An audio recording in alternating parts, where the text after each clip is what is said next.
Should we get started? Yep. Yeah, absolutely. It is exactly 11 o'clock, so Perfect. let's be on time. You're working for Insurance Australia Group at this point, but it's not your first gig. I've seen plenty of videos of you in the last couple of years. Give us a little bit of your background to get started. Yeah, sure, absolutely. So I'm Eddie Satterley. I currently have a company called Data Nexus. We've been engaged with IAG for about a year and a half. Prior to that, I've done a number of various startups at one time or another, helped a couple get acquired, helped one after going public, Splunk, Expedia, all over the board, from big companies to smaller companies and from startups, which is my fun life. I sold a couple companies early in life, till doing big companies and trying to help them big transformational changes. And I've been heavily involved in the open source community for about 20 years. And to be honest, I open sourced my first thing on an OWL CD in the 80s. So, nice. Yeah. Sounds like you don't have to do this anymore if you didn't want to. Yeah, it's probably true, but it's fun. I actually like big transformational change, and being able to make people think differently, especially getting people to adopt an open source culture and to think more about not only taking but giving back, and helping grow the community around whatever it is. I've been involved in Cassandra since the beginning, literally when it came out of Facebook, but it doesn't really matter for any of the open source community. It's just about growing. Well, and culture is definitely something I want to talk about quite a bit, but you're working with Insurance Australia Group now, which Correct. is a massive enterprise that's been around for 160 something years at this point. That is correct. So they've got some transformation to go through. What's their biggest challenge? Why did they come to you to solve it? Sure, absolutely. So about 2 years ago now, a new group was created within IAG called Customer Labs. It was put under the Chief Customer Officer, Julie Batch, and she was given the remit of doing things different and looking at new ways to, one, improve the customer experience they have today, but also to find new ways to offer products, services, whatever it is. And in that, she's acquired some companies, she's done some other things to make that possible. The venture arm of IAG is under that, who's recently invested in Hyperana. So there's been a whole lot of different thinking coming out of that. About a year and a half ago, they reached out to me and said, hey, we'd met a few times over the years at various events I was speaking at here, and would you be interested in coming over and helping us move down this path? And I was engaged and put under the data team with Dave Abrams, who works for Julie, and said, go transform things, right? Sort this out. We've got 23 data warehouses on every possible proprietary technology, leveraging every possible data warehousing model in multiple ways that you can think of, and we need to get to a single view of our customer. So go sort that out. So that's a big mission to have, and pretty wide open statement there. That's true, but that's the reason I come, right? I like the challenge. We realistically had 6 months to get it done in. We delivered in 4, the first MVP of that product. Nice.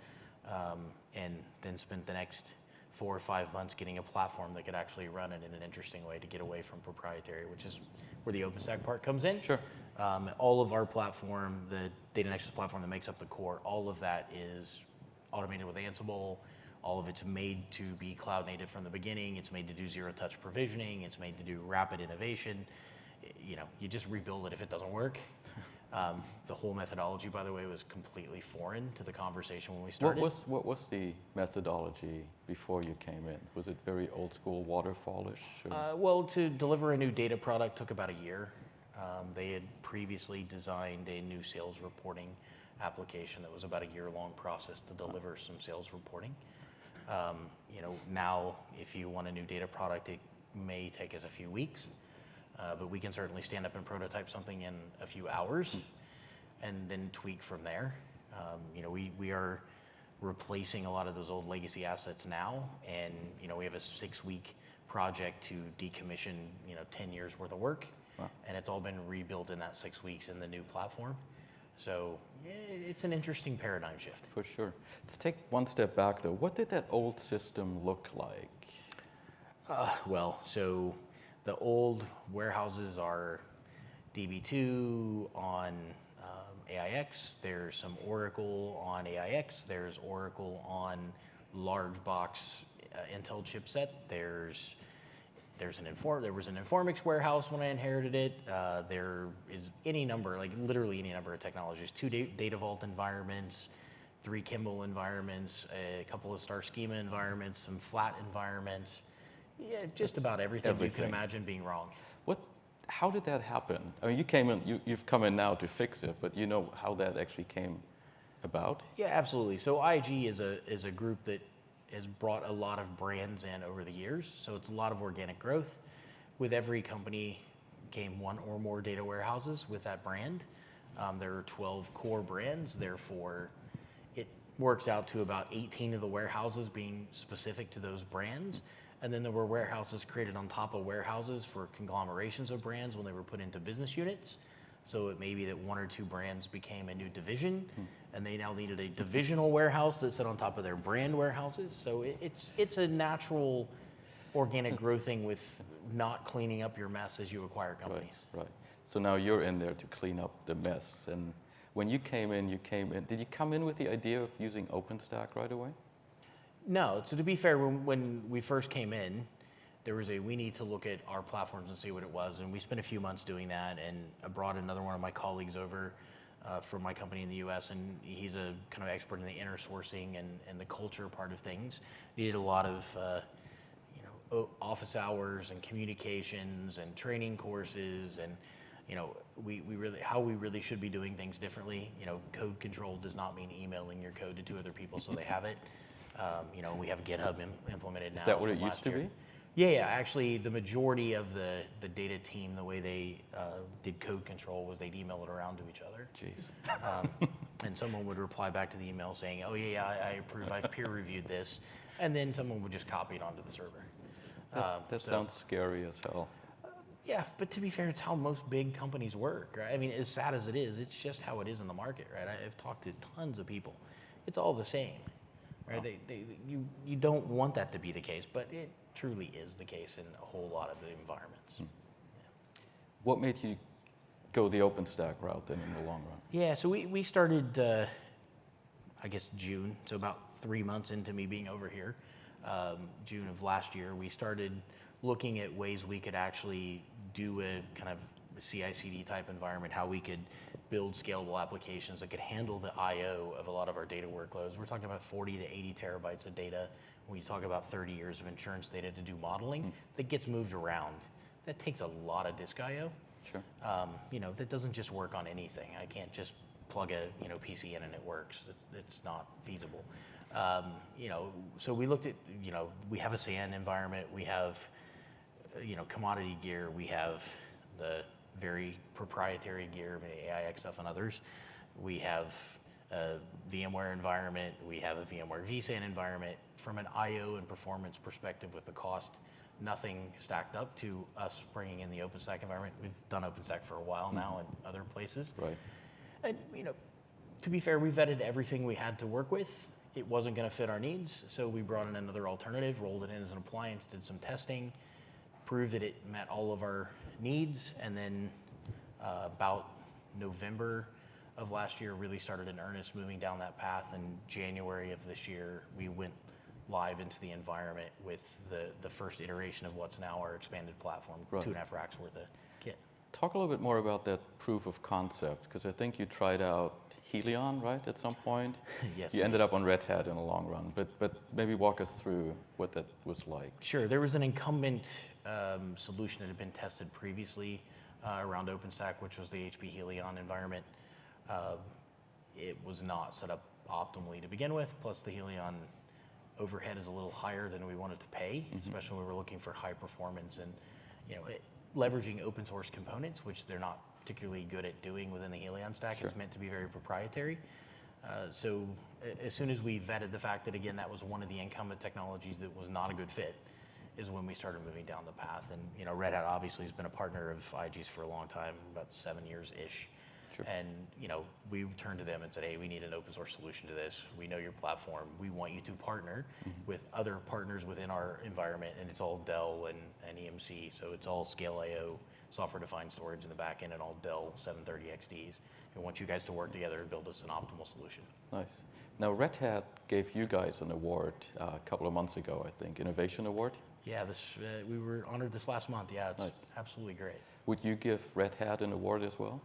Oh, absolutely. They've been phenomenal. I mean, working with us at every step, we've got the right people engaged, from their consulting services group to having the discussions around what we needed for the Ansible side of things. There's been pretty consistent and common involvement there, both with our team that's supporting the platform on the back end, our application team. Myself as needed. I have access to whoever I want to reach out to make sure that we're doing the right thing. Nice. Did you ever consider just going it yourself and just rolling your own? If it was my company and I was by myself, absolutely. When it's a large company that has to fit into, I want to be as open as I can, but I need something that's very standard, and I need someone behind it, and I need someone for them to call and escalate to if there's an issue. IAG is not ever going to be a company that goes it alone on those sort of things. Sure. Right? They're going to need that vendor support behind them, and they need it to be a partner, not just someone to sell them something. So no, it was never really a consideration for IAG. Now, you mentioned a lot of old Oracle and VMware and proprietary products they were using before. Was bringing in open source an issue? Yeah, for several people. Okay. There's plenty of people who will be celebrating the day I leave. Which is? No, Some will be celebrating with me. Most will be celebrating that I'm leaving. All right. But that's not a good that's thing. Okay. No, that's a great thing. Like, when you're the disruption guy, that's what happens, right? If you choose to challenge every single thing that's being done today and do it differently, you make a lot of people unhappy, right? Because the job they've been doing for 20 years, it might have been great 20 years ago, but today it's really not. And when you tell them that nobody wants to hear that. Right. Who's going to be the happiest when you leave? Oh, that's a race. I could probably put 1,000 people on that list without thinking very hard. Wow. A lot of them are the people from the incumbent environments, right? The guys who've been in the BI world forever, the guys who have built the Cognos environments for 20 years, the guys who, are wearing Oracle logos on everything. Certainly the guys with the VMware logo on everything. That's probably the greatest hatred pool in the company. Sure. Well, we'll talk about culture a little bit more later, but let's talk about what your setup looks like at this point. What are you actually doing with OpenStack now? So we have migrated just over 90% of our data workloads to the OpenStack environment. We've built our new single view platform, which is originally built a single view of customer. It also now has motor and property asset and all these views over to the new the Data Nexus platform, but all the new open source stuff. So it's Apache Solar, it's Apache Cassandra, it's Apache Kafka. All of those new technologies and distributed capability, that's all deployed 100% on OpenStack. The majority of our other data platforms and surrounding components are also either there or going there within the next period of time. There are a couple of our digital interaction systems that are now running there. There's testing even of some of our core platforms going on now to see if we can move those over this environment as well. How hard is it to move over a lot of this legacy stuff? Well, it's pretty easy because we're turning off all the legacy stuff and building it new this way. So you're starting from the ground up with a lot of these products? Most of them, yeah. Okay. I mean, the majority of the stuff is don't try to bother rebuilding the old stuff. Let's build the new. I mean, IAG is, in general, as they announced last year to the investor community, is going through a 5-year transformation to simplify their entire business and get rid of the years of acquisition pain and get it down to a simple single platform. And Customer Labs is just about a year ahead of what the rest of the company is doing today. So they got a year head start on the simplification and the moving towards. Now the rest of the business with claims and the claim systems now and the policy systems and all the pricing, all that stuff is coming along. And matter of fact, some of the regulatory stuff is going to be moving first part of the year. Wow. It's also a pretty international company. Does it mean you've got data centers all over the place and you've got to worry about different regulations, how data is moved and stored? And the primary part of IAG's business is Australia. There is also both a data center and a cloud, public cloud running within New Zealand. the New Zealand team is also leveraging some of our OpenStack capacity from a data perspective. The same is true for Singapore operation. They handle most of the Asian operations, the mainland Asia stuff. They are currently running between an AWS cloud and between our systems. They don't have a data center. They're using the Australia systems for that. The other kind of partnership agreements that are out there in other areas, those are run separately. So Got it. Now, when you say you're moving, it's no point in moving things over. You're just starting from the ground up. That's a totally different talent pool from just in terms of the engineers you're bringing in and the experience they need to have. Is that a problem? no, we did kind of a right sizing on that Okay. when we combined the organizations into Customer Labs when I first came on So a board. lot of people were laid off, is what you're saying? I wouldn't say a lot of people, but there was 4 different groups doing the same work, and it was brought into one single group. And Alright. because of that, there was obviously some overlap. Sure. So there was some downsizing there, but part of that was also hiring some of the right talent. There was a number of engineers hired even a year ago now, and we've continued to hire. We've had a number of positions open for quite a while that we've just looked for the right talent to think the new way. We've been lucky enough to pull some folks out of some of the other financial services industry area here, a couple of technology companies. So I mean, we're bringing in talent. We're being very selective about bringing in the right talent to do the work. What about the people that are there then, the people that are going to cheer when you leave? How do you get them on board, or do you not care to get them on board? Yeah, I absolutely care. I also am smart enough to cut bait when it doesn't make sense, right? But yeah, I would say 30% of the people that I was concerned about a year ago have come on the journey. Okay. Right? When you look at it, I think of it as a boat leaving the shore, right? And you got people standing on the shore making obscene gestures to you as you sail along, and that's going to be 30% of the people, and you can't fix that, right? You just have to figure out who those people are and find a better place for them to be. Somewhere else in the company, several people who were on my team when I started have found other jobs in the company. I've fully supported them doing that. Several people have found jobs outside of the company, and I've fully supported them doing that. Whatever, and I tell my team this from the very first team meeting we had, right, when I took over the team, is I want you to be happy, but I also want us to be happy. So let's work out a way that we're both happy, and if we can't, let me help you. Right. I'll help you. I know lots of people. I'll help you find a job somewhere else in the company, somewhere else in Sydney, somewhere else in the US if you want. But let's make sure we're all happy with what we're doing, and if we're not, let's try to move on, right? And the 30% that were in the water, I would say a good third of that is now on the boat, right? So that's amazing to me. Do you think that number will go up? I do. I think as they see more and more victories coming out of this, and assuming IAG stays on the same path when I leave here in a few weeks, I think more and more people will come on board. More have trickled on for the last 6 months. There was kind of a cautious optimism for a while, and then a bunch of people jumped on the boat at the same time. And now there's been more and more people trickling over time, and I think the trickle will continue, and I think some more people will continue to swim back towards the shore, and I'll help them find somewhere else to be. Sure. Now, one of the more disruptive things you've done is actually open source some product yourself. What was the motivation for that? Yeah, so the part of the agreement with my company coming over to work for IAG to keep there from being an IP issue was with our platform, all the core components of the Data Nexus platform, we had to open source if we installed them in IAG. So it got them thinking that way to begin with. You can't own the IP because it's already mine, but I'll open source it and we'll agree to do it together, right? Sure. And we'll go through that path. And that got them thinking the right way from the beginning in the original deal that we signed. And we've been able to continually evolve that. And about 5 or 6 months ago, we started having a discussion about, shouldn't we just take this new thing we're building and go ahead and open source it ourselves and give back a little bit? Because we weren't even allowed officially for anyone on the team to contribute back to an open source project until about a year ago, right? Then I got that opened up, and then... What was their reasoning for not wanting to do that to start out with? Because IP might leave the door, right? We might lose IP in this. Who's going to review it? Who's going to sign off on it, right?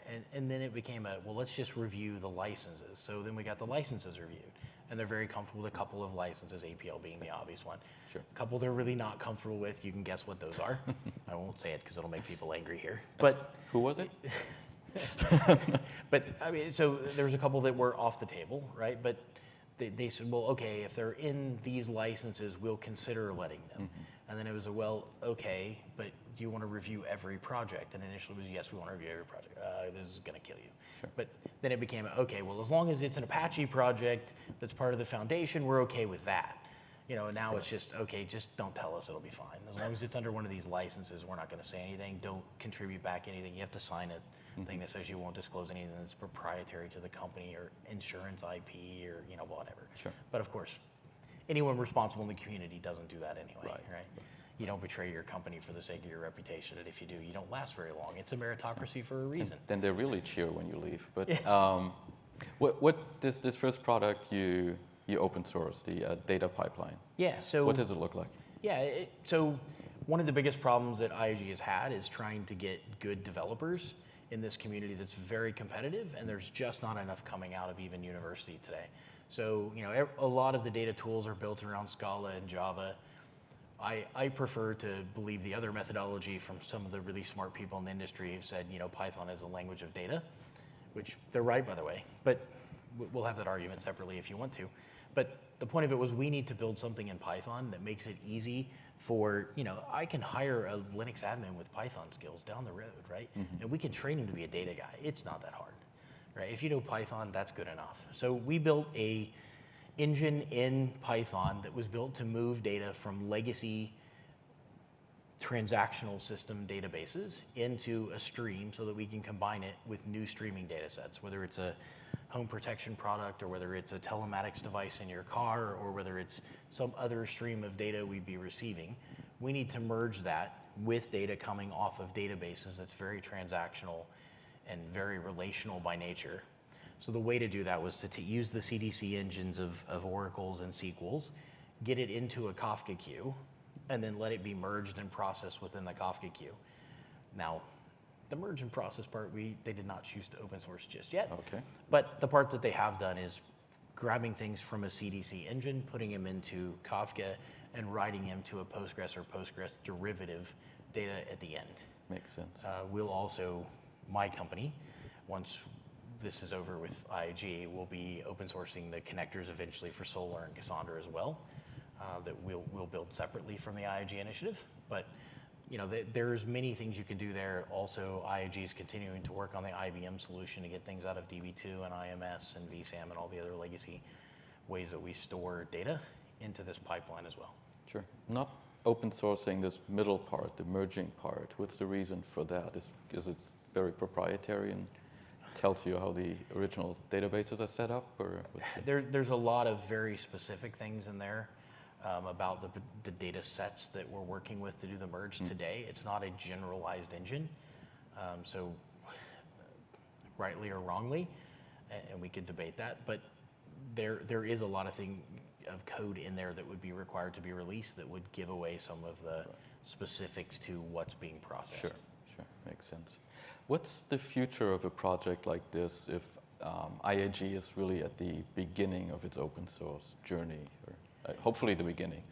Absolutely, and so this project will continue to be worked on within IAG, and there is a staff and contract folks within IAG that will continue to commit to the public code base, and we'll be part of that.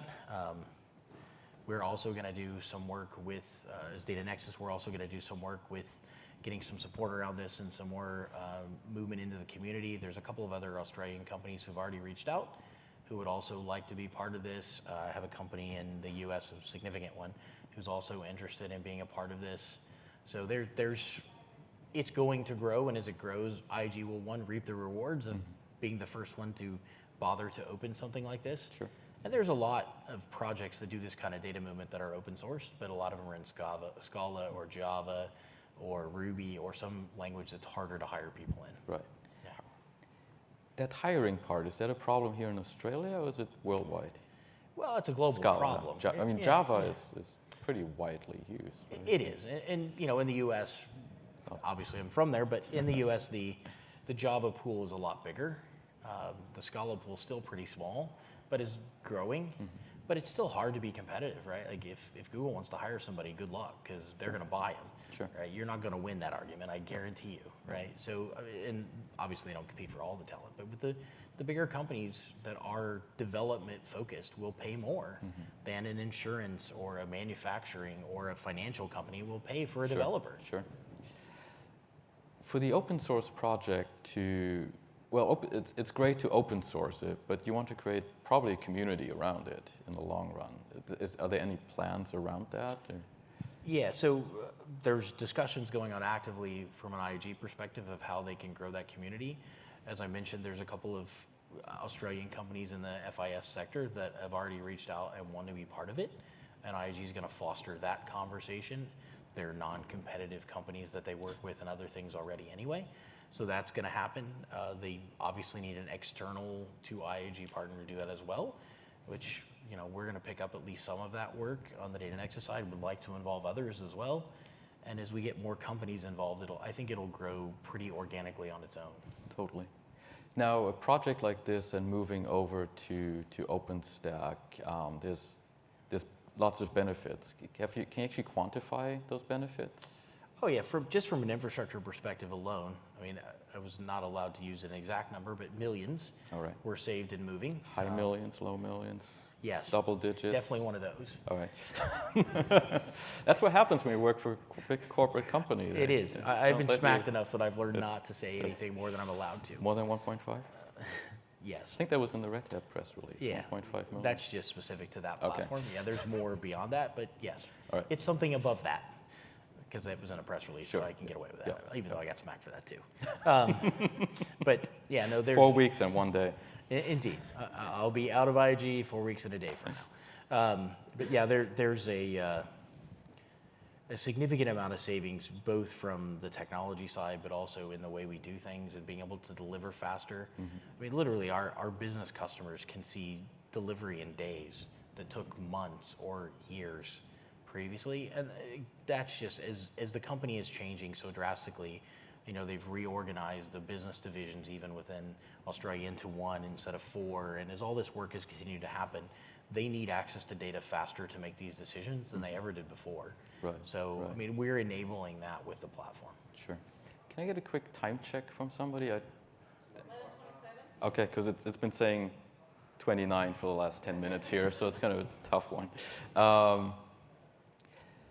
Those new products that get developed now on this platform,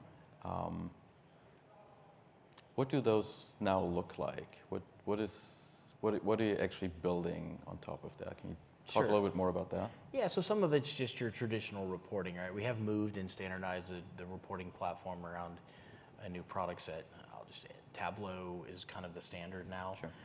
From a business reporting perspective, with the capability of the single view platform that we've deployed there, you also have a search interface through Solar.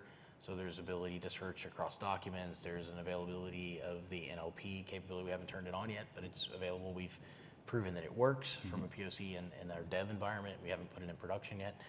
So you have the NLP capability. You have some machine learning capability even from the Solar platform for classification that's proposed to go in the future.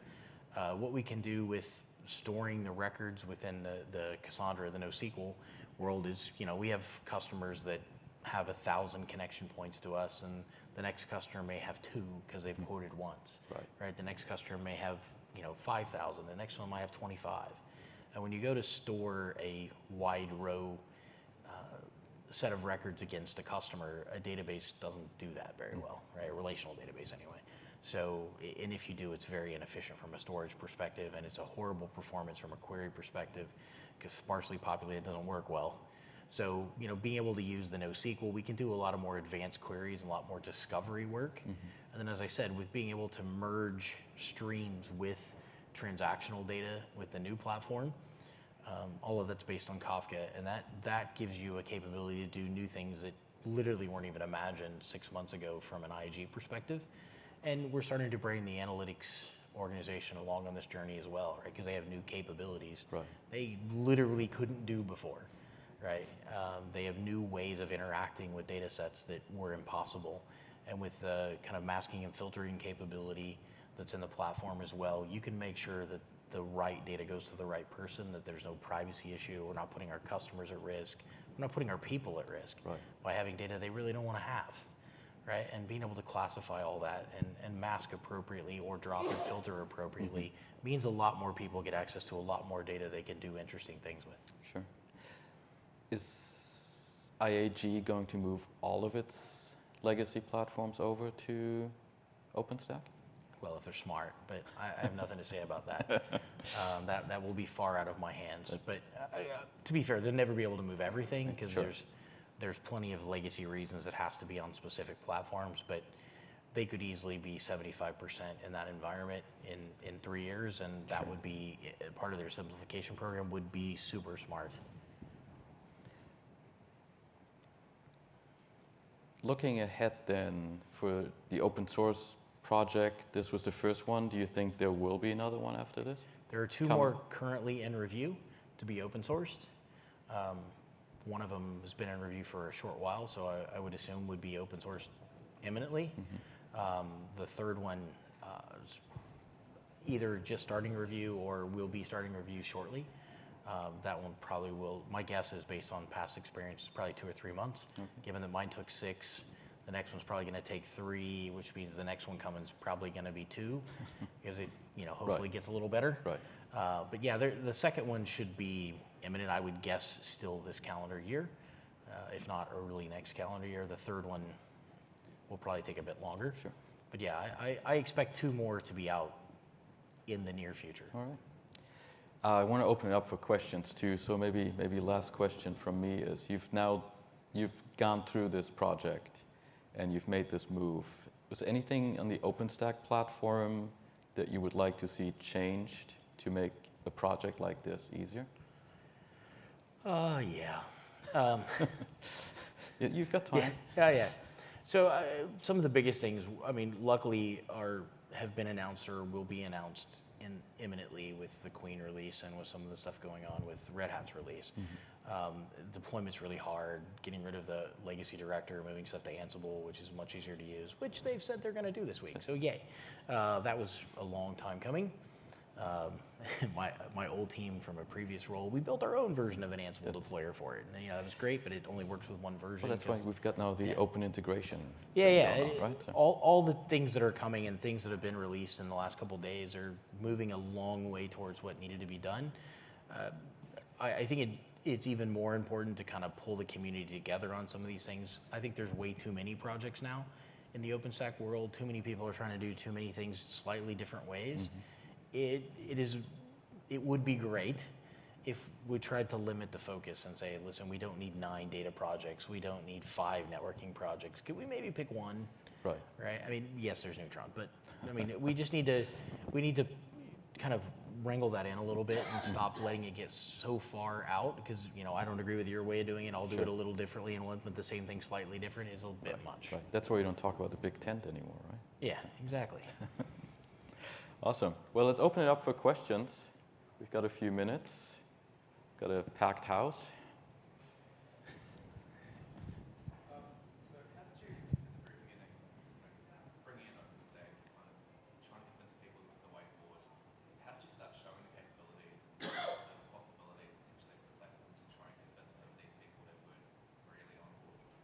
Let me just repeat that for the rest as well. So I think the question was, how did you convince people, how did you get people on board, basically? Yeah, so to be honest, I lied a little. So when we brought the first platform into test on OpenStack, I rolled it in as an appliance in a rack, and appliances were exempted from review. So I rolled an appliance in to do OpenStack and called it a storage appliance, and somehow I got that done. So that's how I got it in, is, to be fair, very deceitful, but it worked. Then getting people convinced and on board, it was really just about showing people what was there, what it was capable of. When we started looking at, especially with the Red Hat work that we did with Dell and EMC to get this platform ready and perform it. We're delivering 300 million IOPS on a hyper-converged infrastructure for data workloads, right? Like, there is no other way you could do that without buying something really big and SAN-like with tons of flash. We don't use any flash. Flash is only for the OS. Every one of the drives that are sitting in there are 1.8 terabyte SAS drives, right? And we're still getting 300 million IOPS across the platform for production. You show that, you can't argue that. Well, they do, but You can't intelligently argue that point. Some people argue it anyway, but I give up on that. But yeah, I mean, it was really, getting it in was, I had to work around the corporate immune system. And then once I got past that, then the rest was just demonstrating to people. And we were lucky that we had a Linux team that was very progressive, and they were very willing to engage and learn. And we had a partner like Red Hat who'd been working with us for a while that already had enough of a relationship that they could get through a few hurdles as well. And then we worked it out. Do you pay for that original rack with your own credit card? No, I did actually use procurement, but they did have to do a very custom quote that looked like a appliance for me, which took a little bit of work. So shadow IT at work there. Nice. More questions? No questions. Oh, one more. Oh, there we go. Typical corporate likes to pigeonhole roles. You've got network guy, storage guy, platform guy. Did you have to change that way of thinking, the way the HR wants to label people to adopt this new structure? I'll just repeat that Sure. for the camera mostly. Hi, camera. HR likes to pigeonhole people, I think you said, into different roles, network guy, etc. What do you have to do there? Yeah, so there was a combination of things, right? So we had like you said, a Linux team that stayed a Linux team that did a lot of the work. We had a Linux team that was also willing to take routers that run Linux and configure them. So that was a Linux device. Again, appliance methodology exempts from everything else. Then on the other side of it, from the rest of the ops functions, I made the choice when I took over the team and they were moved to me to create one ops organization and not let anybody be one specific thing and make them all be part of the ops organization for our systems. So you could possibly say they were one thing or another, but it didn't matter because they were in data ops, and that is data ops, and I don't care what you used to do. You now do this. And it made it a little easier because we've kind of basically changed everybody's title to make them the same and put everybody in an org that was data ops. So guess what? You're in data and you're ops. Well, nobody gets to tell you what you do today. You will do something in this space, and it'll be something new and interesting. And if you don't like it, well, we'll find something else for you to do.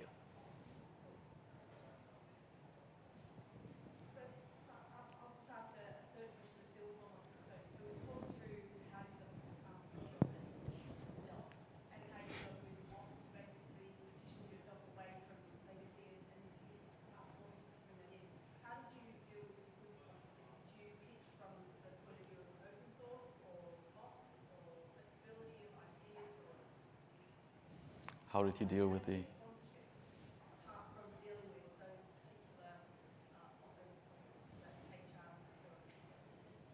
How did you get the buy-in?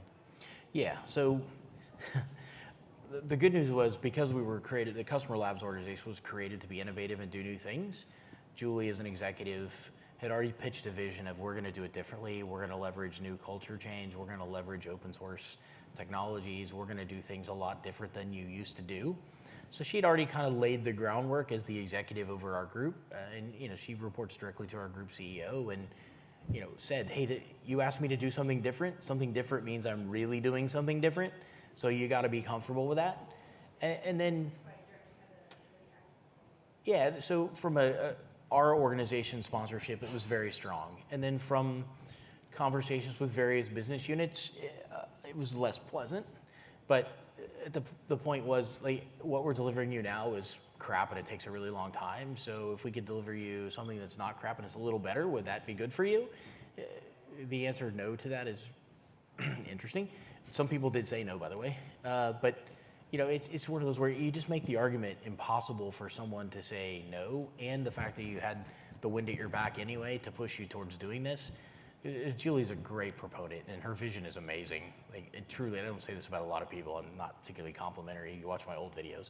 But, I will truly say her vision is amazing. What she wants to do is phenomenal. And in this market, she's one in a million, right? So, she had that wind at our back, and then it's just about everybody else. You just have to make the argument unwinnable for them. And if they keep arguing, just deliver it anyway.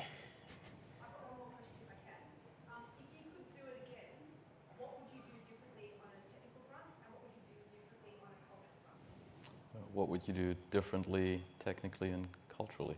Yeah, so technically, I'm not sure I would do anything different. I mean, I think we got the right place technically in the time we had to do, and we're a year ahead of everybody else. So we're the only one using the new integrated network in the data center at all.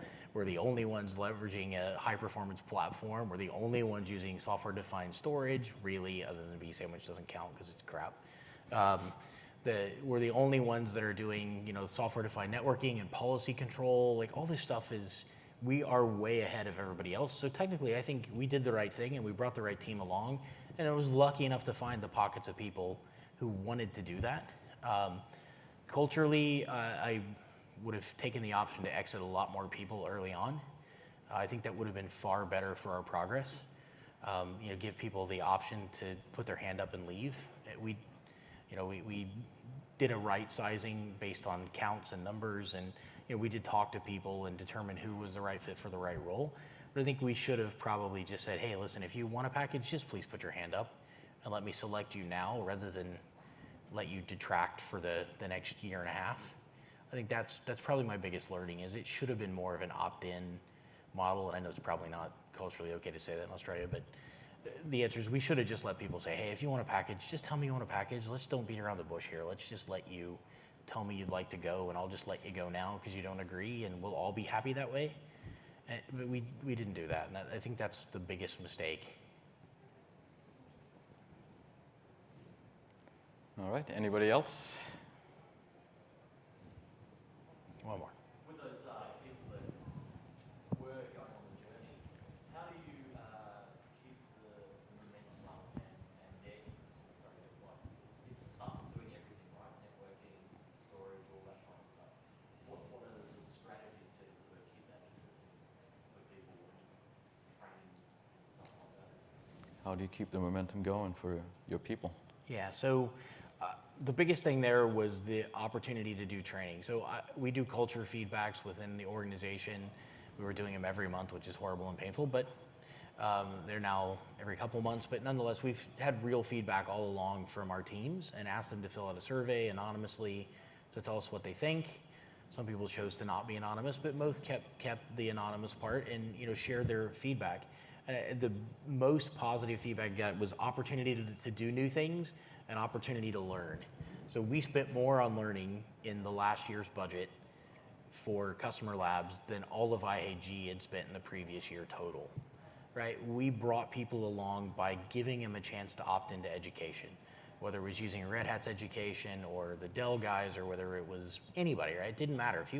If enough people want to learn it, we'll bring people in. We moved over to Postgres for some of our workloads. So we brought in the EDB folks to train on Postgres. And we did 2 different courses and we set them in both our offices. So anyone could opt in that wanted to go, right? Not limited. If you want to go, tell us, you go. We did we did investment in lynda.com to get availability for all of the people to take training that way.